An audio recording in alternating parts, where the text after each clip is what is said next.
All right, guys, in this section 7-7, we're going to be looking at the sum and difference formulas, and we're going to use those to find the exact values of different trigonometric expressions. So here's a look at the sum and difference formulas. You can kind of see how they're laid out. If you have sine or cosine of two angles either added together or subtracted, then you can expand that out into each one of these expressions. All right, that you see here. Then, of course, a sum and difference formula for tangent as well.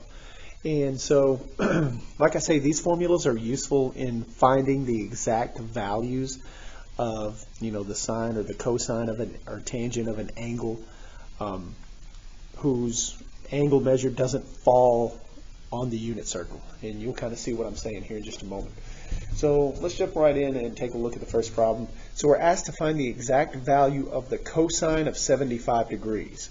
All right, the cosine of 75 degrees. And we could be asking degrees or radians, as you can see right here in the example. So how would we find the exact value of the cosine of 75 degrees? Well, we don't want to just throw it into the calculator, because remember, that gives me a rounded decimal. How do we find the exact values of these? Oh yeah, we look at the unit circle. Okay, so let's go to 75 degrees on the unit circle. Uh-oh, what's the problem? 75 degrees is not listed on the unit circle. All right, 75 degrees is not listed on the unit circle. And so what we're going to have to do is we can utilize this sum and difference formula. So how does it work? Okay, so here's the key. What we want to do here is we want to take this 75 degrees, because 75 is not on the unit circle. We want to break that up into either a sum or a difference of two angles that are on the unit circle. Because then if we do that, we can find the exact value of them individually and then add them together or subtract them, depending on what the formula calls for. Okay, so what we want to do is we want to take 75 degrees and write it as a sum or a difference of two angles that's already on the unit circle. And a lot of times there's more than one way to do this. You could do it with a sum or possibly do it even with a difference. But just very quickly, I see 30 plus 45 equals 75. So those are the two that we're going to use. So first of all, I'm going to rewrite cosine of 75 as cosine of 30 plus 45. Because that'll give us values that are on the unit circle that we can actually use to get the exact value, because that's what we have been asked to do. All right, so now that we've gotten it broken up into two values that are on the unit circle, now we can go in and use the sum formula for cosine. All right, so the sum formula for cosine would break this up into cosine of the u and the v. So that would be cosine of 30 times the cosine of 45. All right, cosine of 30 times the cosine of 45. What's next? Minus. So we're just following the formula. Minus the sine of 30 times the sine of 45. All right. So there you go. Now, since these are angles on the unit circle, we can actually go through and find their values, and then so that will be our task now at this point. So let's see if we can go through and figure out what the cosine of 30 degrees is. Cosine is the x value, so cosine of 30 degrees is square root of 3 over 2. So that's square root of 3 over 2 times the cosine of 45. Let's see what that's going to be. Cosine of 45 is square root of 2 over 2. So that's times the square root of 2 over 2. It's going to be minus sine of 30 degrees. 30 degrees, sine is the y coordinate. That's 1/2.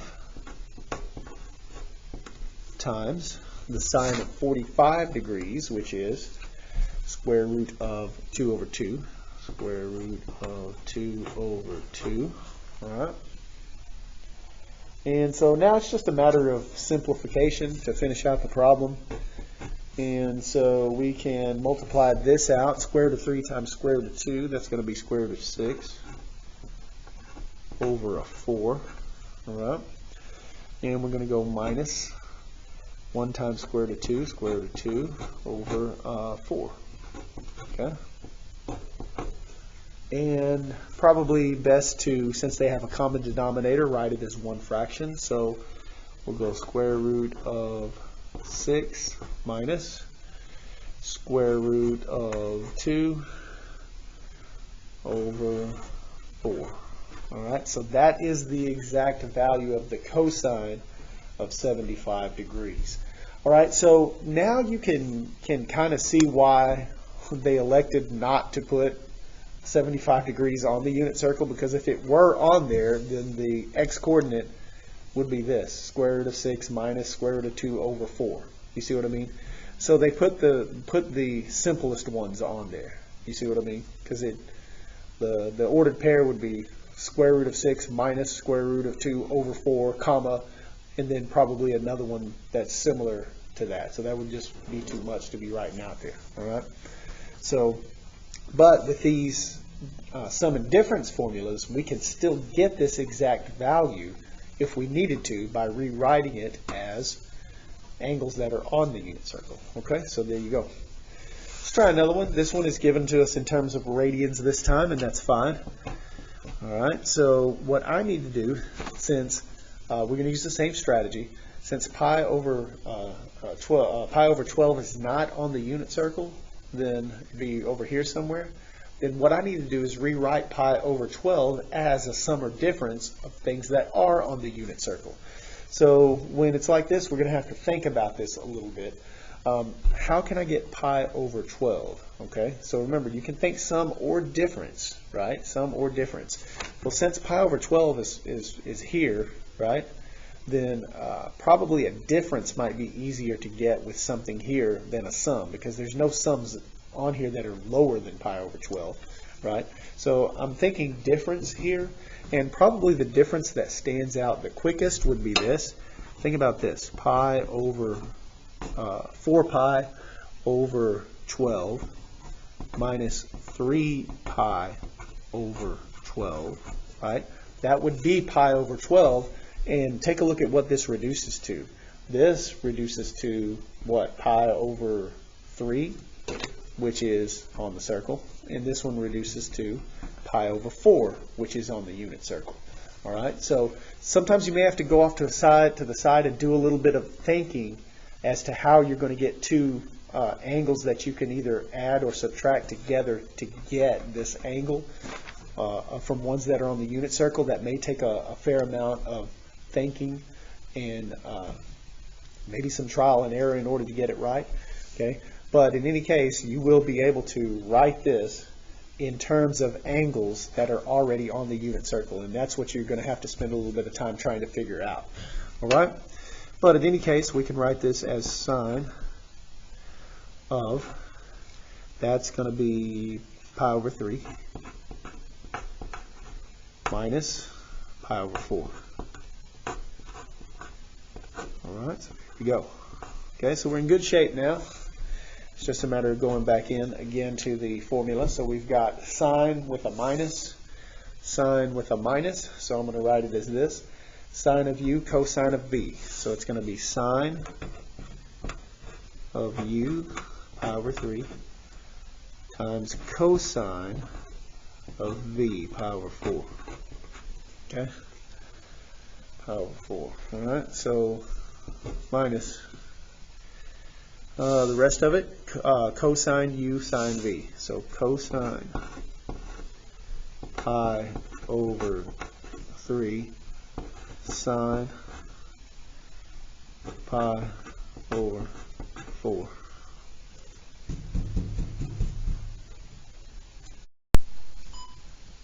Right, so to finish it now, we'll need to find the values of each one of these. So we'll start with the sine of pi over 3. And so the sine of pi over 3, we'll go pi over 3. Sine is the y-coordinate, square root of 3 over 2. So we'll go ahead and write that in. Square root of 3 over 2 times. We want the cosine of pi over 4. Pi over 4 is here. Cosine's the x-coordinate, square root of 2 over 2. Minus. We've got cosine of pi over 3. Pi over 3 is here. The cosine is 1/2. So that'll be 1/2 times the sine of pi over 4. pi over 4 here, sine's the y coordinate, square root of 2 over 2. Okay, so once again, from here we're ready to simplify it on down. Square root of 3 times square root of 2 is square root of 6 over 4 minus square root of 2 over 4. Once again, we can put them together because of the common denominator, and we can get square root of 6 minus square root of 2. Whoops.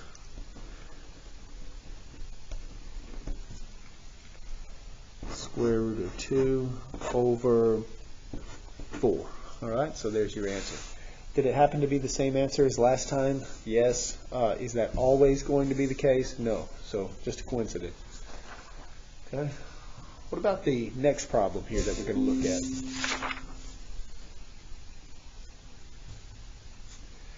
Okay. So once again, we're asked to find the exact value. We want to find the exact value of sine of 15 degrees this time. Okay, so just like the last time, we need to go through and we need to see if we can write this out as a sum or a product of two values that we do have on the unit circle.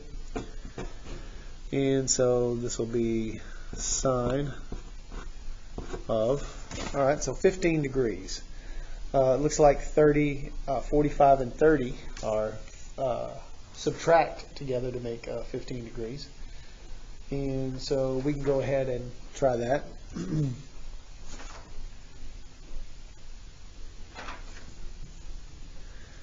So we can go 45 minus 30. And so we're ready to plug into our difference formula, which is here. And so then that becomes sine u times cosine v. So that'll be sine of 45 times the cosine of 30. And we've got a minus there. And it'll be minus the cosine of 45 times the sine of 30. So I'm just following the formula along, changing this to this. Okay. All right, so from here we're ready to plug in the values because these are now on my unit circle. Sine of 45 degrees. Sine of 45 degrees is square root of 2 over 2. All right.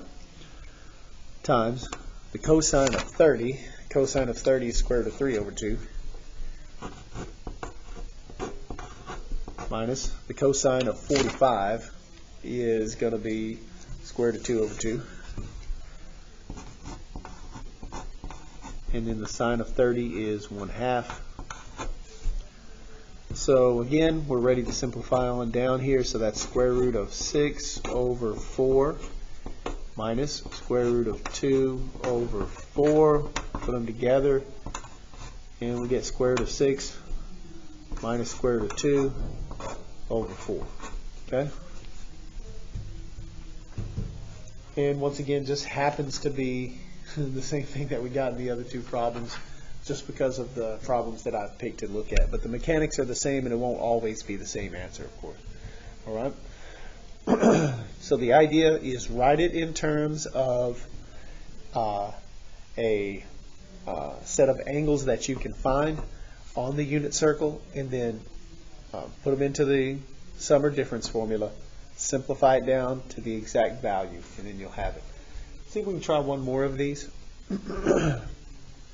So on this one, I'm asked to find the tangent, right, of 7 pi over 12. Okay, the tangent of 7 pi over 12. Okay, and on this one, once again, I need to see if I can't find a way to rewrite that tangent in terms of a sum or difference of angles that are on the unit circle. 7 pi over 12 is not on the unit circle, all right, but I need to see if I can come up with values that are on the unit circle. So very quickly, you can try a quick sum and see if it is on the unit circle. Like for example, if I want to try to get 7 pi, I can do 4 pi plus 3 pi, right? And let's see, and we know 4 over 12 and 3 over 12 is on the unit circle. So don't do 6 and 1, all right, because, let me see, 6 pi over 12, what would that be, pi over 2? Pi over 2 is on the unit circle, but 2 pi, that would be 1/6. So pi over 6 is actually on the unit circle too. That would actually work, and you would get the same answer, believe it or not, if you did it that way. But let's go with 4 pi over 12 plus 3 pi over 12. That would be 7 pi over 12. But like I say, there's more than one way to break this down typically. Most times there is more than one way to break it down, and it will give you the same right answer, by the way. All right, so if we had broken this down into 6 pi over 12, which is pi over 2, it is on the unit circle, and what did we say, 6 pi, and 2 pi over 12, which is pi over 6, that one's also on the unit circle, that would yield the same response, the same answer. All right, but in any case, we can reduce that down and make that pi over 3, right? Because pi over 3 is on the unit circle, plus pi over 4, which is also on the unit circle. All right, so there we go. So now I am ready to utilize my formulas. Now remember, the tangent sum and different formulas are just a little bit different. Okay, so with the tangent one, okay, what I've got is tangent u plus tangent v on top. Let's start with that. So I have tangent pi over 3 plus tangent pi over 4 on top, and then on the bottom of the fraction, what do we have? We have 1 minus tan u tan v. So that is going to be 1 minus tan pi over 3 times tan pi over 4. All right? And so from here we can get the exact values. Tangent of pi over 3. So where's pi over 3 on my unit circle? Pi over 3 is here. Now remember, don't forget, tangent is y divided by the x, right? Y divided by the x. So we got to do a little bit of thinking here. We'll reciprocal the x coordinate, the 2 will cancel, and that will just become pi over 3. Or excuse me, square root of 3. Square root of 3. Let's see, what else we got? Tangent of pi over 4, which is just 1 when you divide that out, so that's plus 1 over 1 minus, all right, so tangent of pi over 3 we just did, didn't we? We know that's square root of 3. And tangent of pi over 4 we know is 1. We just did that, so that'd be times 1. So that's good there. And so now let's take a look at what we've got now that we've plugged the exact values in here. We do have an expression. Remember, to simplify it correctly, we don't want radicals in the denominator. And when we're all said and done here, after we rationalize this denominator, you'll see how the answer is in a simpler form, more simplified form. So how do I rationalize this denominator when there is a binomial term here? Remember, you have to multiply the top and the bottom by what is known as the conjugate of the expression. The conjugate is switching that sign. So instead of 1 minus 3, I'll multiply the top and the bottom by 1 plus square root of 3, 1 plus square root of 3. And how does that help us? As you'll see, it gets rid of the square root in the denominator, because when you multiply that out, it's square root of 3, square root of 3. Okay, and it zeroes out in the middle, so there's no square root term. We'll see that in just a moment. However, we also have to multiply out the top. Square root of 3 times 1, square root of 3. All right, plus square root of 3 times square root of 3, which is 3. Okay, plus 1, and then plus square root of 3. So that's what we've got on the top. When we multiply that out, distributive properties, what we're doing on top. Same thing on the bottom here. 1 times 1 is going to be 1, right? And 1 plus 3 is plus square root of 3. Negative 3 times 1 is minus square root of 3. We're glad to see that disappear. And then negative times a positive is a negative. and square root of 3 times square root of 3 is 3. Okay? Keep right on going. On the top, what I would do is add 3 plus 1 to get 4. And I would add square root of 3 plus square root of 3 to get 2 square root of 3. So it's just a matter of algebra now to finish simplifying it. Let me see.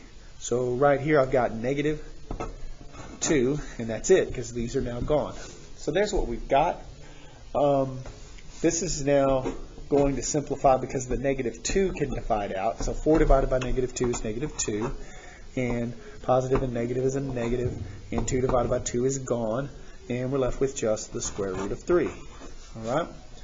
And so that is the answer. And notice how, since we rationalized the denominator, that this answer is more simplified than this answer because we got rid of the fraction. All right? So that's how rationalizing the denominator can help you.